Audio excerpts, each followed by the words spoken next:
One of the things that I covered were spacesuits in the vacuum of space. And then, of course, the whole Venus and Mercury argument, which I think is pretty cool. But maybe we can start with spacesuits in space. Sure.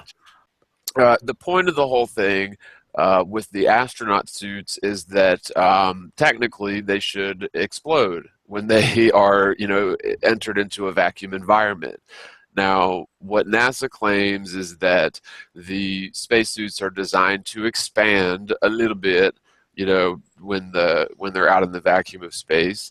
But the fact is that they're made out of I want to say, less than a 1/4 inch thick. 3/16 inch.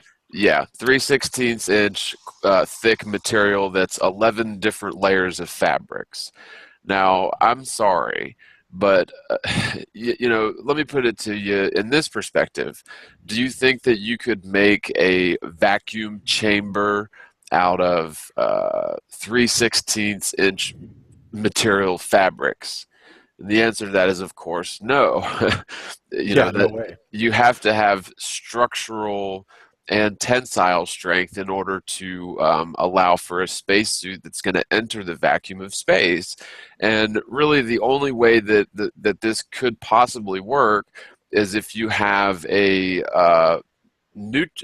pressure neutral spacesuit enter the vacuum of space. So what that means is that the interior pressure of the spacesuit would have to be a near perfect vacuum. Then they could go out into the vacuum of space and it would still expand, but then that doesn't work. I mean, your body has to be under 15 pounds of pressure per square inch in order for us to survive, because that's what we're used to. So this idea that NASA was sending up sewn together, and the old ones were one piece, but they were still sewn together. The new ones have interchanging parts, but essentially sewn together or slapped together fabrics, entering a near perfect vacuum without exploding, just completely debunks, it totally demolishes the idea that they've been to this so-called vacuum of space. Now, another big point here is that on the moon, the moon is a very, very good vacuum according to Earth terms, because it has no atmosphere, no barometric pressure, and so even hopping out onto the moon, assuming that their spacesuits could work, technically the materials should have melted because they were on the day side of the Earth, which is 250 degrees Fahrenheit. So their little booties should have melted if they didn't explode. Right, but it's just when you start to study more and more of the so-called moon landing footage and watch, it just looks more and more like a set. Like you can literally tell where the foreground is, and then there's almost like a sharp line where they have a background painting, right? So it just becomes more and more absurd, they continue faking this stuff. The spacewalks are obviously done in underwater tanks. I just recently watched a video. I was going to do a response, but I just made a comment. It was Secure Team 10 had this video that they caught a UFO from the ISS, and it was obviously an air bubble. And so I told them in the comments, no, that's not a UFO. It's an air bubble because they're underwater. But you got to try. You got to try. Yeah. One of the other things also that they had Jamie from Mythbusters, demonstrating, having his hand inside of that suit, and he's going, you can't do anything with these things being pressurized because, when you think about how much pressure we're actually down under here, you're right. In order to go out into that near perfect vacuum of space, we would have to be at an atmospheric pressure, or the astronauts would have to be at an atmospheric pressure somewhat close to what that space would be, so that when they went outside, it would kind of inflate their spacesuit and give it some pressure. But the problem with that is that when you get biological material or even water in that much of a vacuum, first of all, water will boil all by itself when it's in that much of a vacuum. And of course, that's been proven, by the NASA documentation. I think you may have even put it in here. But beyond that, the guy that was in there, the astronaut that was subject to that, he said, well, the last thing I felt just before I passed out was the water on my tongue starting to bubble, right? Yeah. So this is another reason that NASA doesn't use this gigantic, outrageously expensive vacuum chamber for training, because it's as simple as this. No human being can survive in a vacuum like that. It is simply impossible. And the idea that a 3/16 inch quote unquote pressurized suit is going to save you from that is beyond belief, because it would make that suit so unbelievably rigid. It would be like the most taut balloon ever, and you wouldn't even be able, forget about moving your fingers. You wouldn't be able to move your arms or your body, your torso, anything, because it would be so unbelievably rigid from the incredible pressure, that pressure differential between the inside of the suit and the outside near perfect vacuum. Not to mention the fact that the guy's blood would be boiling, right? So and here it is right here. Here they're going to put water inside of a vacuum chamber, and we're not even evacuating it that much. He's not getting anywhere near the level of a vacuum of space, right? And so what happens? Here it goes. It's going to start bubbling, just like the astronaut said before he passed out, that the water on his tongue was starting to bubble. So it is impossible. That astronaut was in a vacuum that was 3 orders of magnitude lower than the vacuum of space is supposed to be in the heliocentric model. Now, we're not talking about 3 levels lower. We're talking about 3 orders of magnitude. So if you're familiar with, the term, he was barely even in a vacuum compared to what would happen in space. And so the whole idea of spacewalks and moonwalks is just ridiculous. And yeah, you're right. In order for the astronaut to survive, his suit would have to have a constant 15 pounds of, pressure per square inch all over his body. Now, when you put him out into the vacuum, that thing would explode. His blood and saliva and all his liquids would boil, and then he would explode. I mean, that's what would happen. I mean, it's just amazing to me that physicists and pretty much the entire world believed that or didn't think about this when atmospheric pressure has been known for so long. But I guess it's one of those things where if you tell a big enough lie long enough, and you've got enough money to spread it around the curriculum and across the media, that anything people see on TV, any lie people see on TV is the truth, right? I mean, that's what we've got. That's where we've come to. Totally, 100%. Yeah, it's funny because I saw somebody did a quote unquote flat Earth debunking video. I think it was this morning I was watching it, and the guy on there was saying that, well, no, the reality is the bigger the lie, the more unlikely it will be to succeed, which of course is completely backwards. It's really the bigger the lie, the more likely people are to believe it, right? Because it's so unbelievably audacious. And they've known about this for a long time in the Hegelian dialect, the problem, reaction, solution. So yeah, it's just funny to watch all this backpedaling, but this is great. Here we have the Mythbusters, which of course one of the agents of the Illuminati trying to, bust stuff. And you can tell that even, look at that glove. You can tell it's not pressurized. And even with it not pressurized, he was unable to hardly turn those bolts. But you pressurize that to the point where his blood doesn't boil in his fingers, and he won't even be able to move those fingers, not with 15 PSI. Of pressure at any point along that spacesuit, and I would defy them to show us an example where that would be possible. I just don't think it is. Yeah, you can see them bending their legs and stuff, and bending their fingers when that's supposed to be a highly, and there you can see his thumb, right? His thumb, yeah.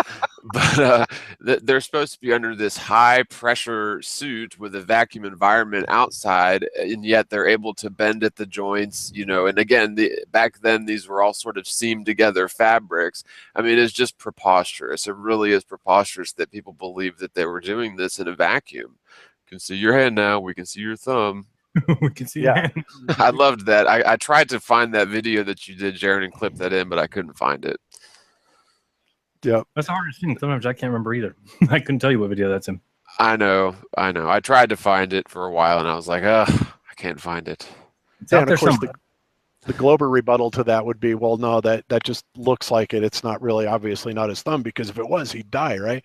But the thing that capped it was the announcer, that the guy he was talking to in Houston, saying, we can see your thumb. It's like, okay, explain that, genius.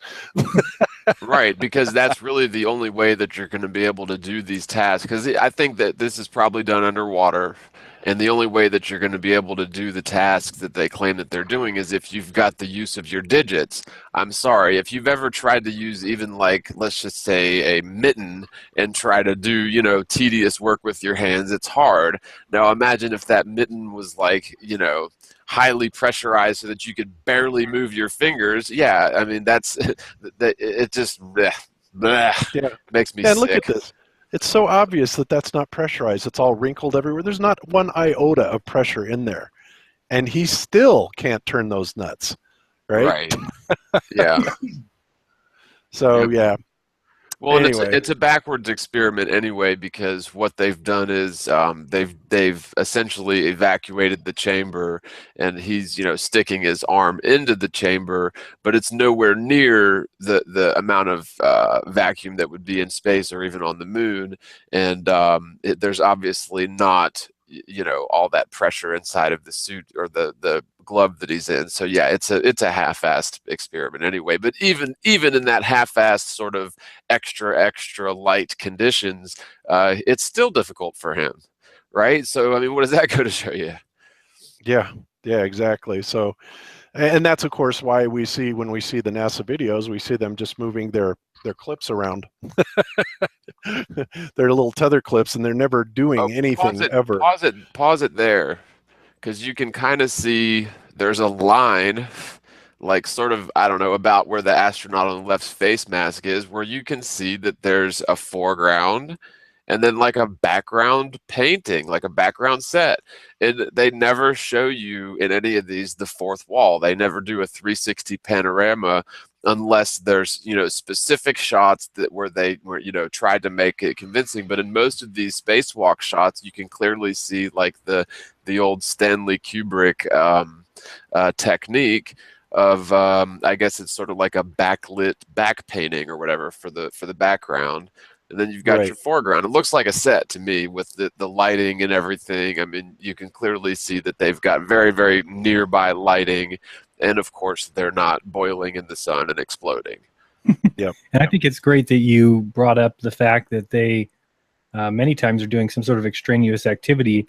And when you said that, I was actually driving when I heard you say it, but I came home and looked at some old videos and just watched, and you're absolutely right. There's no change in the inflection of their voice that would come with the kind of activity that they're doing. When you're putting, you know, a lot of effort into something, or you're falling down, it sounds like it's all recorded after the fact. Yeah. Yeah, like bunny hopping along the surface of the moon, Right. in a situation where you could probably die any second, just even if a small little hole, you know, pops into your suit, and the guy's just like, hey, this is great. I can hop around like this all day. He's not, you know, he's obviously not performing some sort of cardiovascular activity. Right. Right. Even if you Record yourself jumping up and down and see if you can keep your voice at one modulation. There's no way. try Right. and do it in a swimming pool, you can't even do it in a swimming pool when you're, you know, the mass of your body is greatly relieved. Mhm. It's just not possible to not have any voice change, and that was a good point, you know. But you know, people, when you want to believe in it, you know, and again, they'll say the same thing about us. They will subconsciously look past stuff like that and never question it, because you know the mind and the cognitive dissonance simply won't acknowledge stuff like that. And then, of course, if it's brought out directly, then you know the excuses start being made up, which is very interesting. But there's a big difference between an excuse for something and an explanation of the action that makes sense. And I think a lot of the things that flat earthers do is, especially, you know, my goal especially, is to try and explain things in, and not just have it this, you know, nebulous explanation, but an explanation that has some sort of basis in demonstrable science that we can actually go back and point to and say, see, you know, like for example, if we were to do this test and jump around in a swimming pool and try to talk without making it sound like we're doing any anything strenuous at all. That would be something that you could point to, at least as some sort of viable evidence, you know, to prove your point. But a lot of the times, even if you did that, they're going to come back with some excuse for why that didn't happen, and that's the way it always is, and that's the way it will be. And you know, I thank God for things like evolution and the moon landings to at least show me science isn't what they say they are. It's hilarious to me that people who talk about evidence and proof and all these things believe in the moon landings and believe in evolution and call it the most scientifically, you know, perfect theory there ever was. It's such a joke, because anything that you ever came up with to discredit it would just be explained away with just some nonsense reasonings. Yeah, there's an answer for everything, and there again you can sort of see the backdrop set. Yeah, they have an answer for everything, and it's like no matter what you show them, I guess my point is, if we can prove that NASA faked one single thing, then we really need to go back and revisit everything that they've purported and see if it seems to be true. And the more and more we do this, it really appears that they're faking everything, not just one or two things. They're faking it all, and it really begs the question: if they're faking all of this, then why? And globe earthers don't have an answer for that, you know. Yeah. You know, you got to wonder. I mean, you got to wonder if NASA just wishes that all the Apollo moon landings and stuff would just kind of go away, because they are the easiest thing on Earth to debunk. I mean, it's so ridiculous, you know, especially with the professional forensic analysis that have been done. All the things that we know now, you know, that stupid, ridiculous cardboard and tinfoil paper, LEM, all these things. I mean, NASA, they just got to be hating it. And not to mention the fact that now, you know, they sit there and tell us, oh, well, yeah, as soon as we can figure out, you know, how to shield these astronauts, you know, from these Van Allen radiation belts, you know, we'll be able to go out and, you know, go out into deep space and do things like this. And so, again, why is it a problem now when we did it, you know, 5 or 6 times back in the 60s?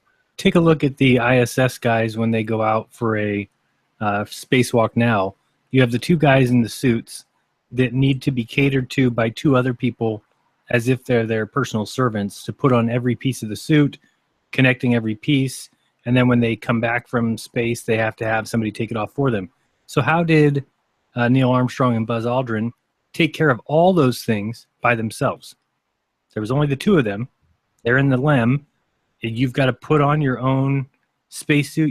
Maybe you've got one person that, you know, you've got the other person there to help you, but who puts on that final piece? Who connects the final glove? It's just preposterous that all that stuff is so difficult now, but back then they just did it with ease, and you know, nobody has any of that on film, of course. Mm-hmm. Yeah, it was all lost and then found and then re-recorded over because they wanted to save money on reel-to-reels. The greatest event ever in the history of humans, and we're going to just use this, record over it.